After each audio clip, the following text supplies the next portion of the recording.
Hi, നമുക്കൊരു comment വന്നിരുന്നു easy desert ചെയ്യുമോ ചോദിച്ചിട്ട്. അപ്പൊ നമുക്കിന്ന് ഈസി ആൻഡ് ടേസ്റ്റി ആയിട്ടുള്ള ഒരു അറബിക് ഡെസേർട്ട് ചെയ്താലോ. ഡെസേർട്ടിന്റെ പേരെന്താന്ന് വെച്ചാൽ നവാബി സമായി. നമുക്ക് ഉണ്ടാക്കിയാലോ. ആദ്യം ഒരു പാത്രത്തിലോട്ട് 1.5 ടേബിൾ സ്പൂൺ ബട്ടറും 1 കപ്പ് കനം കുറഞ്ഞ സേമിയയും കൂടി ചേർത്ത് ഒന്ന് മിക്സ് ചെയ്തെടുക്കാം. ഞാൻ എടുത്തിരിക്കുന്നത് റോസ്റ്റഡ് സേമിയാണ്. റോസ്റ്റഡ് അല്ലെങ്കിൽ ഒന്ന് റോസ്റ്റ് ആയി വരുന്നത് വരെ ഇളക്കി കൊടുക്കണം.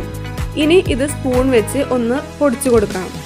അതിലോട്ട് 2 ടേബിൾ സ്പൂൺ പാൽപ്പൊടിയും 3 ടേബിൾ സ്പൂൺ പൊടിച്ച പഞ്ചസാരയും കൂടി ചേർത്ത് നല്ലോണം മിക്സ് ചെയ്ത് വേറെ ഒരു പാത്രത്തിലോട്ട് മാറ്റി കൊടുക്കാം.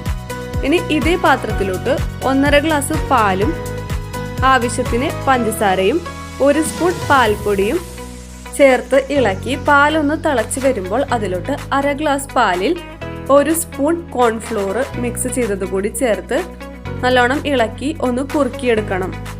ഇനി ഒരു പാത്രത്തിലോട്ട് ആദ്യം റോസ്റ്റ് ചെയ്ത് വെച്ച സേമിയയുടെ മിക്സ് കുറച്ച് ഇട്ട് കൊടുക്കാം.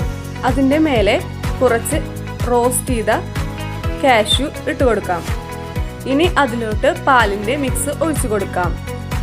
ഇനി ഒരു 5 മിനിറ്റ് ഫ്രിഡ്ജിൽ വെച്ച് ഒന്ന് സെറ്റ് ചെയ്തതിനു ശേഷം മുകളിൽ ബാക്കിയുള്ള സേമിയയുടെ മിക്സും റോസ്റ്റ് ചെയ്ത കാഷ്യൂ കൂടി ചേർത്ത് ഫ്രിഡ്ജിൽ വെച്ച് കുറഞ്ഞത് 3 മണിക്കൂറെങ്കിലും ഫ്രീസ് ചെയ്തെടുത്ത് സെർവ് ചെയ്താൽ വായിലിട്ടാൽ അലിഞ്ഞു പോകുന്ന നല്ല ടേസ്റ്റി ആയിട്ടുള്ള നവാബി സമായി റെഡിയായി.